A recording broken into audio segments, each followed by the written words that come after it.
Hello friends, welcome to the Minds. This is SP.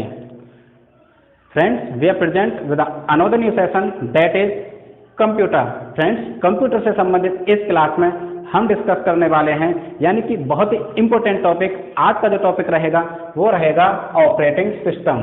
ठीक है, आज कंप्यूटर की इस क्लास में हम ऑपरेटिंग सिस्टम को डिस्कस करने वाले हैं.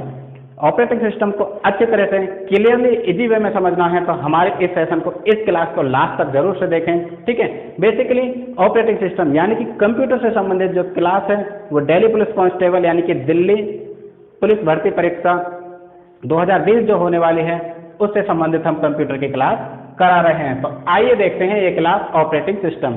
ठीक है, ऑपरेटिंग सिस्टम यानी कि कोई भी कॉन्सेप्ट आपसे छूटे नहीं, इसलिए इस क्लास को आप लास्ट तक जरूर से देखें. फ्रेंड्स, ऑपरेटिंग सिस्टम, जब भी हम ऑपरेटिंग सिस्टम की बात करते हैं तो माइंड में ये क्वेश्चन आता है कि what is operating system. Operating system क्या होता है. ठीक है, कंप्यूटर सिस्टम में किस तरह से वो फंक्शन करता है, इसके कौन कौन से प्रकार या कार्य होते हैं, ठीक, वो सभी इन सभी चीज़ों पर आज हम डिस्कस करने वाले हैं. ठीक है, तो देखिए फ्रेंड्स, सबसे पहले यानी कि operating system. Operating system basically क्या होता है, देखिए, यानी कि software acts as an interface between user and hardware. Clearly समझ लीजिए सिंपल वे में. फ्रेंड्स, ऑपरेटिंग सिस्टम जो होता है एक सॉफ्टवेयर होता है. क्या होता है? सॉफ्टवेयर. बिल्कुल सिंपल, कंप्यूटर में ऑपरेटिंग सिस्टम एक सॉफ्टवेयर होता है. अब सॉफ्टवेयर कौन सा होता है फ्रेंड्स, यानी कि सिस्टम सॉफ्टवेयर. ऑपरेटिंग सिस्टम जो होते हैं वो सभी सिस्टम सॉफ्टवेयर होते हैं. सिस्टम सॉफ्टवेयर मतलब जो हमारा कंप्यूटर सिस्टम होता है उसमें हार्डवेयर होते हैं और सॉफ्टवेयर होते हैं. क्लियर, ये हम करा चुके हैं. यानी कि सिस्टम को ऑपरेट कराने के लिए, सिस्टम जो कंप्यूटर होता है उसे संचालित कराने के लिए, ठीक है, हार्डवेयर के साथ साथ सॉफ्टवेयर की भी जरूरत होती है. डिफरेंट टाइप के सॉफ्टवेयर होते हैं. ठीक है, चाहे वो एप्लीकेशन सॉफ्टवेयर हो चाहे फिर हो सिस्टम सॉफ्टवेयर. तो सबसे पहले ऑपरेटिंग सिस्टम जो होता है एक सॉफ्टवेयर होता है. सॉफ्टवेयर में भी system software. Clear, system software यानी कि ऑपरेटिंग सिस्टम का क्या फंक्शन होता है, एक्ट एज एन इंटरफेस, यानी कि एक इंटरफेस, एक मध्यस्थता का काम करता है. एक मध्यस्थता का काम करता है ऑपरेटिंग सिस्टम. किसके बीच, यानी कि बिटवीन यूजर एंड हार्डवेयर.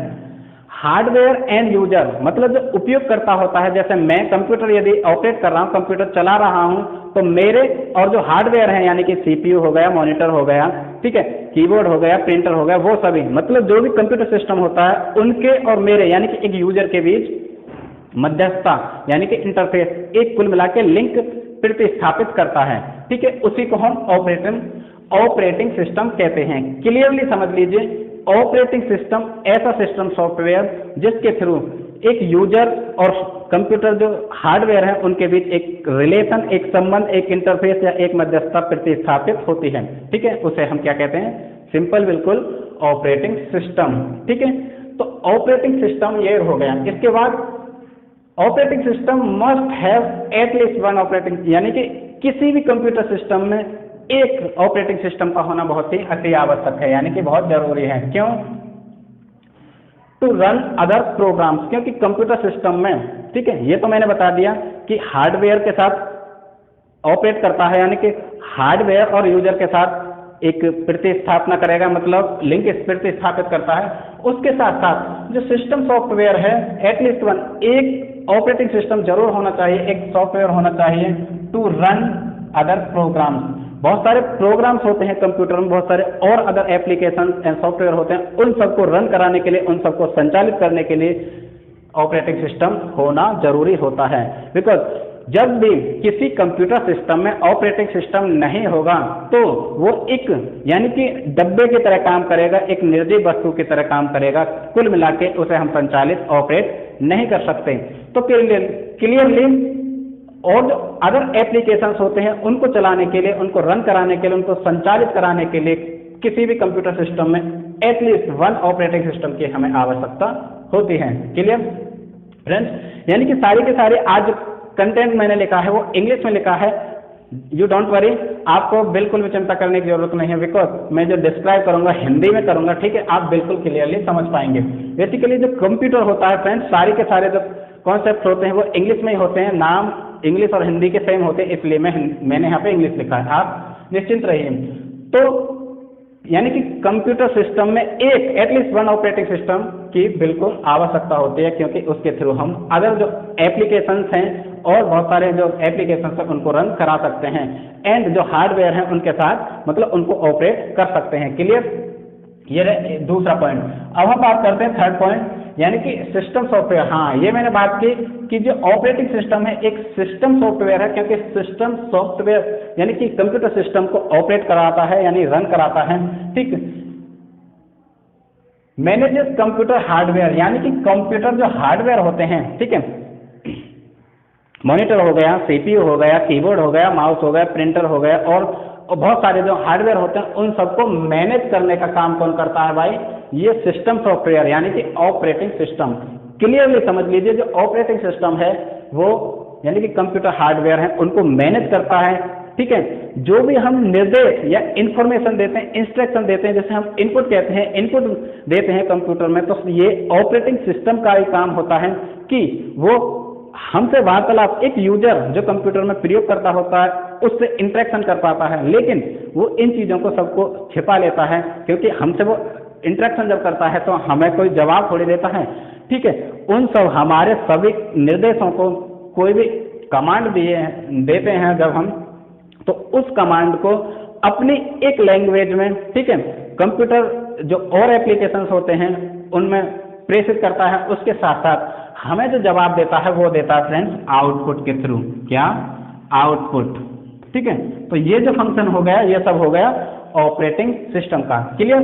तो फ्रेंड्स यहाँ पे आई होप आपको ऑपरेटिंग सिस्टम बिल्कुल समझ आ रहा होगा। एक और पॉइंट बचता है ऑपरेटिंग सिस्टम का, उसे डिस्कस कर लेते हैं। ठीक है, सिस्टम सॉफ्टवेयर होगा, it can not be used without operating system. It can मतलब एक कंप्यूटर सिस्टम को हम बिना ऑपरेटिंग सिस्टम के बिल्कुल भी यूज नहीं कर सकते। मैंने पहले भी बताया कि जब तक कंप्यूटर में एक ऐसा सॉफ्टवेयर यानी कि सिस्टम सॉफ्टवेयर जिसे हम ऑपरेटिंग सिस्टम कहते हैं, कंप्यूटर में एटलीस्ट एक ऑपरेटिंग सिस्टम नहीं होगा जब तक हम इस कंप्यूटर को बिल्कुल ऑपरेट नहीं कर सकते, मतलब संचालित नहीं कर सकते। फ्रेंड्स, ये कुछ 4 पॉइंट्स के थ्रू मैंने आपको ऑपरेटिंग सिस्टम समझाने की कोशिश की। आई होप आपको क्लियर हो गया होगा, लेकिन और क्लियर करते हैं। तो फ्रेंड्स, किस तरह से एक यूजर और हार्डवेयर के बीच किस तरह से जो इंटरफेस की मैंने बात की मध्यस्थता प्रतिस्थापित करता है एक ऑपरेटिंग सिस्टम, उसको हम देख लेते हैं।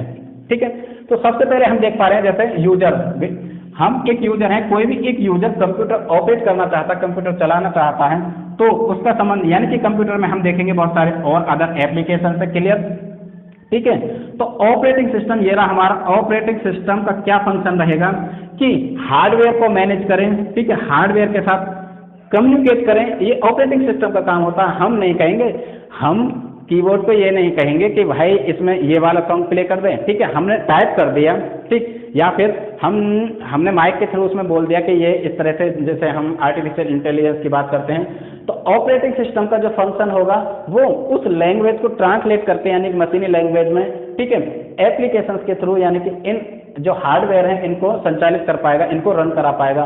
कुल मिला के इन सब का संबंध सीधा सीधा जो संबंध होता है, ठीक है, यानी कि यूजर का संबंध ऐप से होता है, ऐप का संबंध सीधा सीधा ऑपरेटिंग सिस्टम से होता है, ऑपरेटिंग का सिस्टम हार्डवेयर से होता है। ठीक है, हार्डवेयर को मैनेज करता है इसके साथ साथ, ठीक है, सीधा सीधा इस तरह से ये एक दूसरे के साइकिल में रहते हैं। तो कुल मिला के ऑपरेटिंग सिस्टम, ठीक है, ऑपरेटिंग सिस्टम होता है एक सिस्टम सॉफ्टवेयर है जो हार्डवेयर को मैनेज करता है, ठीक, और हमने बात की एक मध्यस्थता का काम करता है और कम्युनिकेट और कमांड करता है। तो कुल मिला के सब कुछ करता है। किसी भी कंप्यूटर सिस्टम को ऑपरेट कराने के लिए एक सिस्टम सॉफ्टवेयर की आवश्यकता या जरूरत होती है। तो फ्रेंड्स, हमने यहाँ पे देखा यूजर, एप्लीकेशन, कंप्यूटर या मोबाइल, हमारे जो स्मार्टफोन है उसमें बहुत सारे अदर एप्लीकेशन होते हैं, ठीक है, तो उनको संचालित कराने के लिए, उनको रन कराने के लिए सारा का सारा जो काम करता है वो करता है ऑपरेटिंग सिस्टम। ठीक है, तो ऑपरेटिंग सिस्टम के बहुत सारे एग्जाम्पल्स भी होते हैं। भाई कौन सा होता है ऑपरेटिंग सिस्टम? जैसे हम अपना मोबाइल फोन, स्मार्टफोन यूज कर रहे हैं, उसमें कौन सा सिस्टम है जो ऑपरेटिंग सिस्टम, कौन सा सॉफ्टवेयर है जो ऑपरेटिंग सिस्टम है और अदर सिस्टम है, ठीक है, यानी कि सॉफ्टवेयर है। तो फ्रेंड्स, हमने यहाँ पे बात की और क्लियरली इस ग्राफ के जरिए समझ लीजिए। देखिए, सबसे पहले हम जब भी कंप्यूटर सिस्टम पर बैठते हैं, कंप्यूटर सिस्टम को संचालित करने की कोशिश करते हैं, उसे चलाते हैं, तो हम देखते हैं कि एक मॉनिटर है हमारे पास, क्लियर। ये कंप्यूटर के हार्डवेयर हो गए, मॉनिटर हो गया, प्रिंटर हो गया, माउस हो गया, कीबोर्ड हो गया, ठीक है।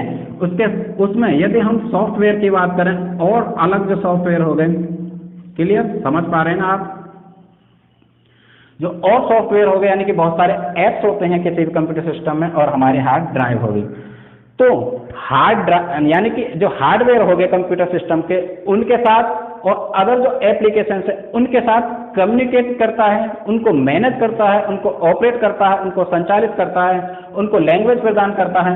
कुल मिला के सारा का सारा फंक्शन जो होता है, सारा का सारा जो कार्य होता है, ठीक है। इसके फंक्शंस के बारे में हम बताएंगे तब आपको और क्लियर हो पाएगा।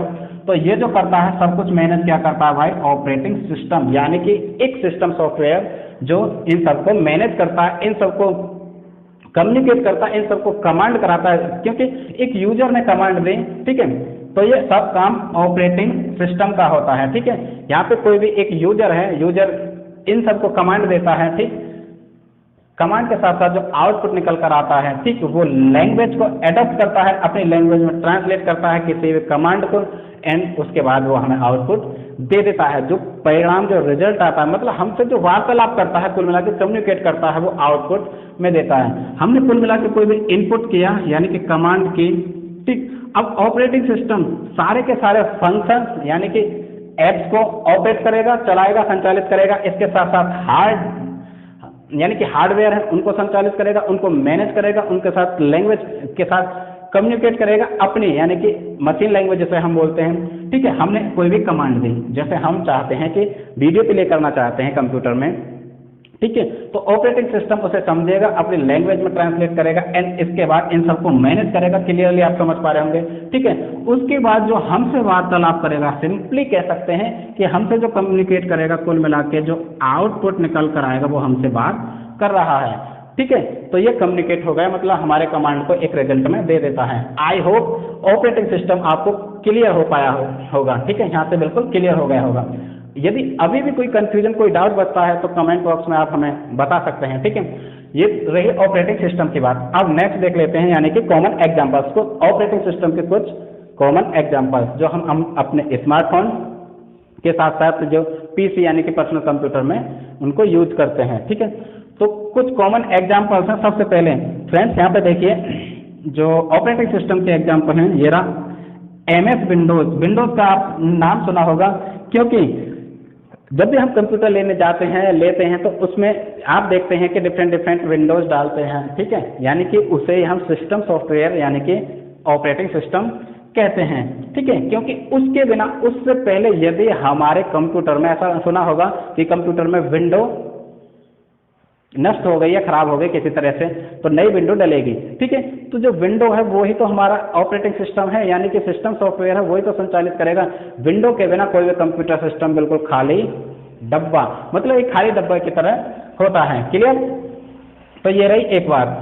तो हम बात कर रहे थे, तो विंडो हो गई। विंडो के बहुत सारे एडिशन आए हैं, जैसे विंडोज की यदि हम बात करें तो इसका मतलब आई थी 1985 में विंडो के साथ साथ विंडो XP, इसके कई सारे एडिशन आए, ठीक है। विंडो XP, विंडो 7, विंडो 10, ठीक है। विंडो 10 बहुत ही ज़्यादा पॉपुलर हुई और आज भी विंडो 10 यूज करते हैं, ठीक। तो ये रही पीसी की बात। तो ये हो गया यानी कि MS मतलब माइक्रोसॉफ्ट विंडोज, माइक्रोसॉफ्ट कंपनी जिसके मालिक यानी कि बिल गेट्स हैं। तो 1985 में आया विंडोज के बहुत सारे और एडिशन आए। इसके बाद यानी कि लिनक्स ऑपरेटिंग सिस्टम, ये भी बहुत ज़्यादा पॉपुलर है, ठीक है। ये भी ऑपरेटिंग सिस्टम है जो कंप्यूटर में डाला जाता है, ठीक है। ये रही एक बात। नंबर 3 एक और देख लेते हैं, यानी कि MS DOS यानी कि डिस्क ऑपरेटिंग सिस्टम, माइक्रोसॉफ्ट का एक और यानी कि डिस्क ऑपरेटिंग सिस्टम, ये भी ऑपरेटिंग सिस्टम है। इसके बाद Android operating system, Android operating system यानी कि ये गूगल का है, ठीक है। ये गूगल द्वारा क्रिएट किया गया है एंड्रॉयड, ये एंड्रॉयड यानी कि एंड्रॉयड फोन के लिए है। इसके बाद एप्पल का iOS ऑपरेटिंग सिस्टम है जो स्मार्टफोन यानी कि सिर्फ स्मार्टफोन के लिए है एप्पल का। ये सिर्फ एप्पल के जो गैजेट्स होते हैं उनमें रन करता है। इसके बाद यदि हम बात करें एप्पल का ही दूसरा है यानी कि मैक ऑपरेटिंग सिस्टम जो कंप्यूटर के लिए है, तो फ्रेंड्स यहाँ पे कुछ कॉमन ऑपरेटिंग सिस्टम्स की हमने बात की, MS विंडोज, ठीक है, विंडो XP, विंडो 7, विंडो 10, इसके साथ साथ यानी कि लिनक्स ऑपरेटिंग सिस्टम, इसके बाद MS DOS यानी कि माइक्रोसॉफ्ट डिस्क ऑपरेटिंग सिस्टम, इसकी फुल फॉर्म भी पूछी जाती है। इसके बाद Android OS operating system, Apple iOS operating system and Mac operating system, जो कि ये भी एप्पल का है दोनों। तो फ्रेंड्स हमने यहाँ पे कुछ यानी कि 4 से 5 ऑपरेटिंग सिस्टम्स की कुछ एग्जाम्पल दिए। इसके साथ बहुत सारे और बहुत ही कई सारे ऑपरेटिंग सिस्टम हैं जो कंप्यूटर में यूज होते हैं। तो फ्रेंड्स ये रहे कुछ एग्जाम्पल। अब हम बात कर लेते हैं नेक्स्ट, जो इम्पोर्टेंट टॉपिक, इम्पोर्टेंट चीज, यहाँ से इम्पोर्टेंट पॉइंट निकल कर आते हैं यानी कि ऑपरेटिंग सिस्टम से संबंधित। सबसे पहले हम बात करते हैं फादर ऑफ ऑपरेटिंग सिस्टम, ठीक है। Who is the father of operating system, किसको ऑपरेटिंग सिस्टम का पिता में यानी कि पापा कहा जाता है, ठीक है। जैसे कंप्यूटर का पिता कहा जाता है, कंप्यूटर का फादर चार्ल्स बेबेज को, इसी तरह से, ठीक है। यानी कि who is the father of operating system, operating system के पिता की यदि हम बात करें फ्रेंड्स, तो ये यहाँ पे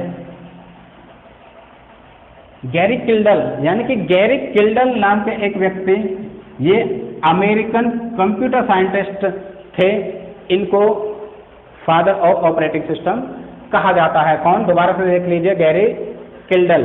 गैरी किल्डल एक अमेरिकन साइंटिस्ट, कंप्यूटर साइंटिस्ट, इनको फादर ऑफ ऑपरेटिंग सिस्टम कहा जाता है, क्योंकि सबसे पहले इन्होंने ही एक ऑपरेटिंग सिस्टम क्रिएट किया था। वो कौन सा था फ्रेंड्स, यानी कि CP/M ऑपरेटिंग सिस्टम। कौन सा, CP/M ऑपरेटिंग सिस्टम, यानी कि CP/M जो ऑपरेटिंग सिस्टम था उस समय 19th सेंचुरी में फ्रेंड्स, आज के पैरेलल यानी कि MS DOS जो माइक्रोसॉफ्ट का डिस्क ऑपरेटिंग सिस्टम है उसके पैरेलल, मतलब कुछ समानताएं उस समय के, यानी कि CP/M ऑपरेटिंग सिस्टम जो सबसे पहला जनरेट किया गया था, वो आज के यानी कि वर्तमान माइक्रोसॉफ्ट डिस्क ऑपरेटिंग सिस्टम के पैरेलल कुछ समानता उसमें मिलती हैं। तो दोबारा से देख लेते हैं, father of operating system, father of operating system यानी कि गैरी किल्डल, अमेरिकन कंप्यूटर साइंटिस्ट, इन्होंने सबसे पहले एक ऑपरेटिंग सिस्टम का जनरेट किया यानी कि निर्माण किया, जिसे हम CP/M ऑपरेटिंग सिस्टम कहते हैं। क्लियर। तो आज के यानी कि वर्तमान MS operating disc operating system के ये बिल्कुल समान, लगभग कुछ विशेषताएं इसकी थी। क्लियर। तो फादर ऑफ ऑपरेटिंग सिस्टम हो गए गैरी किल्डल, बिल्कुल आप नोट कर लीजिए। इसके बाद अब हम बात करते हैं जो रियल वर्क, वास्तव में सच्चे अर्थों में जो पर्सनल कंप्यूटर यानी कि कंप्यूटर में यूज होने लगा, वो ऑपरेटिंग सिस्टम कौन सा है। तो फर्स्ट ऑपरेटिंग सिस्टम की यदि हम बात करते हैं, तो फादर हो गए ऑपरेटिंग सिस्टम के। तो फर्स्ट ऑपरेटिंग सिस्टम की यहाँ पे बात करते हैं, ये जो ऑपरेटिंग सिस्टम यानी कि मेन फ्रेम्स कंप्यूटर में यूज होने वाला है, मेन फ्रेम्स कंप्यूटर यानी कि आज हम जो यूज करते हैं, ठीक है, GMNNA,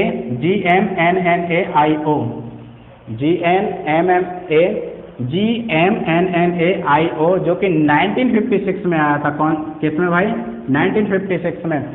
रियल वर्क के लिए, वास्तव में सच्चे अर्थों में वर्क के लिए, ये इसे फर्स्ट ऑपरेटिंग सिस्टम कहा जाता है, जो कि general Motors research division, general motor research division, it's IBM 704 यानी कि IBM 704 का ये एक वर्क था, जो मेन फ्रेम्स कंप्यूटर, यहाँ पे बिल्कुल नोट कर लीजिए ये चीज़ बिल्कुल नोट कर लीजिए। ये जो GMNNA जो ऑपरेटिंग सिस्टम है, ये मेन फ्रेम्स कंप्यूटर के लिए था, ठीक है। तो ये IBM के द्वारा बना था, ये रही एक बात, ठीक। तो आई होप आपको यहाँ से चीज़ें क्लियर हो रही होंगी। अब हम बात करते हैं next, functions of operating system. Operating system किस तरह से कार्य करता है, ठीक है। हमने यहाँ पर शॉर्ट में कुछ बात की थी, ऑपरेटिंग सिस्टम किस तरह से फंक्शन करता है, किस तरह से यानी कि सिस्टम को ऑपरेट करता है, ठीक। अब हम बात कर लेते हैं नेक्स्ट, यानी कि ऑपरेटिंग सिस्टम के कार्य, क्या क्या कार्य करता है। यदि हम अपने सिस्टम, कंप्यूटर सिस्टम में किसी भी सॉफ्टवेयर यानी कि सिस्टम सॉफ्टवेयर ऑपरेटिंग सिस्टम को डालते हैं, तो वो किस तरह से फंक्शन करता है, ठीक है, देखते हैं। तो सबसे पहले जो वर्क है यानी कि फंक्शन है, इसका है फाइल मैनेजमेंट। क्लियर। यानी कि फाइल मैनेजमेंट, जब भी हम कोई भी कंप्यूटर पर वर्क करते समय कोई भी एक फाइल क्रिएट करते हैं, उसमें अपना कोई भी डाटा, कोई भी इंफॉर्मेशन सेव करते हैं, ठीक है, तो उसको मैनेज करता है कौन, ऑपरेटिंग सिस्टम। यहाँ पे तो सिर्फ बेसिक चीजें मैंने बात की, लेकिन इसका और भी फंक्शन होते हैं। फाइल मैनेजमेंट, किसी भी फाइल को मैनेज करता है, उस फाइल में दोबारा से, यानी कि एक फाइल हमने क्रिएट कर ली सबसे पहले, उसमें कितनी मेमोरी, ठीक है, हम फीड कर सकते हैं या सेव कर सकते हैं, ठीक है, उसकी जो भंडारण क्षमता है उसको मैनेज करता है। उसके बाद उसमें यदि स्पैम वगैरह आते हैं तो उनको डिलीट करता है, यानी कि क्लीन करता है। उसके साथ साथ यदि नेक्स्ट कोई भी इंफॉर्मेशन उसमें हमें सेव करनी है तो उन सबको मैनेज करता है। तो सबसे पहला यानी कि फंक्शन की यदि हम बात करें, कार्य की बात करें ऑपरेटिंग सिस्टम की, तो वो होगा फाइल मैनेजमेंट। सेकंड की बात करते हैं तो मेमोरी मैनेजमेंट। अभी बिल्कुल मेमोरी मैनेजमेंट किस तरह से, मतलब किस मेमोरी, किस भंडारण क्षमता में, भंडार क्षमता यानी कि प्राइमरी और द्वितीयक दोनों तरह के हो सकते हैं, प्राथमिक और द्वितीयक, ठीक है। तो मेमोरी में किस तरह से कितना डाटा सेव कर सकते हैं, ठीक, किस तरह से उसका सेव किया गया डाटा को हम दोबारा से अपलोड कर सकते हैं, ठीक है। तो यहाँ पे मेमोरी मैनेजमेंट का भी काम ऑपरेटिंग सिस्टम करता है। किसी भी कंप्यूटर सिस्टम का ऑपरेटिंग सिस्टम मेमोरी मैनेजमेंट करता है, फाइल मैनेजमेंट करता है, इसके साथ साथ डिवाइस मैनेजमेंट, संपूर्ण जो एक डिवाइस है कंप्यूटर सिस्टम की जो डिवाइस है उसे मैनेज करता है। एंड इसके साथ साथ प्रोसेस मैनेजमेंट, प्रोसेस को भी मैनेज, जो प्रक्रिया प्रबंधन इसे हम कह सकते हैं, जो भी प्रोसेस चलता है कंप्यूटर में, जब भी हम कोई इनपुट देते हैं प्रोसेस के बाद आउटपुट निकल कर आता है, चाहे फाइल बना रहे होते हैं, चाहे और कोई वर्क कर रहे होते हैं, कैलकुलेशन हो गए, वीडियो प्लेइंग या ऑडियो प्लेइंग हो गई, तो प्रोसेस को मैनेज करता है, ठीक है। क्योंकि हम देखते हैं कि एक साथ कई सारे हम टास्क कर सकते हैं, चाहे हम उसमें ईमेल सेंड कर रहे हैं, ईमेल लिख रहे हैं, लेटर ड्राफ्ट कर रहे हैं, इसके साथ साथ वीडियो प्लेइंग कर रहे हैं या और गेम्स वगैरह खेल रहे हैं। तो जो संपूर्ण प्रोसेस होता है किसी भी कंप्यूटर सिस्टम में उसको मैनेज करता है, क्लियर। इसके साथ साथ नेक्स्ट यानी कि फिफ्थ नंबर और इसका कौन सा फंक्शन होता है, यानी कि सिक्योरिटी। हमारा जो पीसी, हमारा जो सिस्टम होता है कंप्यूटर, उसको सिक्योर करके रखता है, उसकी सिक्योरिटी करता है। जो अदर एप्स, अदर एप्लीकेशंस होते हैं उन सब की ये सिक्योरिटी करता है। कौन सा, यानी कि सिस्टम सॉफ्टवेयर, हमारा ऑपरेटिंग सिस्टम, ठीक है। तो ऑपरेटिंग सिस्टम नाम से सिर्फ एक, जब आप नाम सुनते हैं तो बड़ा सिंपल सा लगता है कि ऑपरेटिंग सिस्टम एक सॉफ्टवेयर है, सिस्टम सॉफ्टवेयर सिस्टम को मैनेज करता है, लेकिन इसके बहुत सारे फंक्शन होते हैं, ठीक है। कुल मिला के it can be said that the operating system is the heart of a computer, या एक जान की तरह, एक दिल की तरह, बिल्कुल उसमें एक जान फूंक देता है क्या, हमारा ऑपरेटिंग सिस्टम। यदि ऑपरेटिंग सिस्टम को कंप्यूटर से निकाल दे तो एक बिल्कुल निर्जीव वस्तु की तरह है हमारा कंप्यूटर सिस्टम। हम किसी को कीबोर्ड को ऑपरेट नहीं कर सकते, कोई भी कमांड नहीं दे सकते, माउस से कोई पॉइंट नहीं कर सकते, ठीक है। प्रिंटर और सब कुछ, मॉनिटर, सब कुछ बिल्कुल निर्जीव वस्तु की तरह बन जाता है। हमने बात की सिक्योरिटी की, अब हम बात करते हैं नेटवर्किंग। जब भी हम नेटवर्किंग का काम कर रहे होते हैं तो हमारा ऑपरेटिंग सिस्टम उसको मैनेज करता है। इसके बाद साथ साथ कम्युनिकेशन मैनेजमेंट, कम्युनिकेशन करता है। कम्युनिकेशन किस तरह से करता है फ्रेंड्स, कम्युनिकेशन की जब भी हम बात करते हैं तो जिस तरह से हमने, कोई भी एक यूजर है, ठीक है, हमने उसे कमांड दी यूजर के थ्रू, तो ऑपरेटिंग सिस्टम उसे अपनी लैंग्वेज, मशीन लैंग्वेज में ट्रांसलेट करेगा। चाहे हम वो इंटरप्रेटर की बात करें, ठीक है, इंटरप्रेटर और कंपाइलर इस तरीके से वो अपनी लैंग्वेज में उसे कुल मिला के परिवर्तित करके हमें आउटपुट के रूप में, मैंने यहाँ पे दोबारा पहले भी बात की कि आउटपुट के रूप में हमसे बात करता है, मतलब हमारी जो कमांड है उसे अपने शब्दों में बता देता है। तो यहाँ पे कम्युनिकेशन मैनेजमेंट का काम भी करता है ऑपरेटिंग सिस्टम। एंड नेक्स्ट यानी कि लास्ट हम बात कह सकते हैं कि कमांड इंटरप्रिटेशन, यानी कि कमांड, जो भी हम कमांड दे रहे होते हैं उसको मैनेज करके, उसको व्यवस्थित तरीके से, ठीक है। जैसे हमने एक साथ कई कमांड दे दी, सबसे पहले हम चाहते हैं, हमने कोई भी चीज़ प्ले की है, कोई भी वीडियो, ठीक है, प्ले के साथ साथ हम उसे सेव करना चाहते हैं, ठीक, सेव कर लिया। उसके साथ साथ यदि हम नहीं चाह रहे तो उसे डिलीट भी कर सकते हैं, ठीक है। तो इस तरह से हमने सीक्वेंस में कई कमांड दे दी, उसको मैनेज करता है। पहले कौन सी कमांड चलेगी, सेकंड कौन सी कमांड चलेगी, थर्ड कौन सी और फोर्थ कौन सी। तो यहाँ पे हम कह सकते हैं कि कमांड इंटरप्रिटेशन कमांड को भी मैनेज करता है, ठीक है। तो फ्रेंड्स ये कुछ फंक्शंस मैंने डिस्कस किए, और बहुत सारे और भी कई फंक्शंस हैं जो ऑपरेटिंग सिस्टम के होते हैं, क्लियर। तो यहाँ पे हम ऑपरेटिंग सिस्टम हमने डिस्कस किया, आई होप आपको क्लियर हुआ होगा। नेक्स्ट यानी कि ऑपरेटिंग सिस्टम की और हम बात करेंगे, दो चीज और छूट जाते हैं सबसे पहले, ठीक है, वो जो रहेगा नेक्स्ट पार्ट में हम डिस्कस करेंगे, इसको यहीं पर वाइंड अप करते हैं। नेक्स्ट पार्ट में क्या रहेगा, इन इंडिया, यानी कि इंडिया के, भारत के परिप्रेक्ष्य में यदि हम देखते हैं तो यानी कि ऑपरेटिंग सिस्टम के संदर्भ में भारत में कितना डेवलपमेंट हुआ, क्या प्रगति करी, यानी कि भारत के भी तो अपने ऑपरेटिंग सिस्टम हो सकते हैं, क्योंकि भारत हमारा किसी से पीछे थोड़े हैं। ठीक है, तो ये यहाँ पे हमने वर्ल्ड के परिप्रेक्ष्य में बात की। यहाँ पे अब हम भारत में ऑपरेटिंग सिस्टम की क्या भूमिका है, भारत में कौन कौन से ऑपरेटिंग सिस्टम काम करते हैं। ठीक है, लेटेस्ट बिल्कुल करंट ऑपरेटिंग सिस्टम भारत ने कौन सा बनाया है। ठीक है, उसके साथ साथ type of operating system, because type of operating system से क्वेश्चन बहुत ज़्यादा बनते हैं, क्योंकि इसके कई सारे प्रकार होते हैं। ठीक, तो उन सबको यानी कि इन दोनों चीज़ों को इन इंडिया यानी कि भारत के संदर्भ में operating system and operating system के प्रकार, इसको हम नेक्स्ट पार्ट में डिस्कस कर लेंगे। तो फ्रेंड्स, यहाँ पे हमने डिस्कस किया कंप्यूटर में आज हमने डिस्कस किया ऑपरेटिंग सिस्टम। आई होप आपको क्लियर हुआ होगा। यदि क्लियर हुआ हो तो लाइक करें, कमेंट करें और इस क्लास को अपने फ्रेंड के साथ शेयर करें। ठीक है, तो इस क्लास को यहीं पर वाइंड अप करते हैं। मैं एस पी सिंह आपसे विदा लेता हूँ। नमस्कार।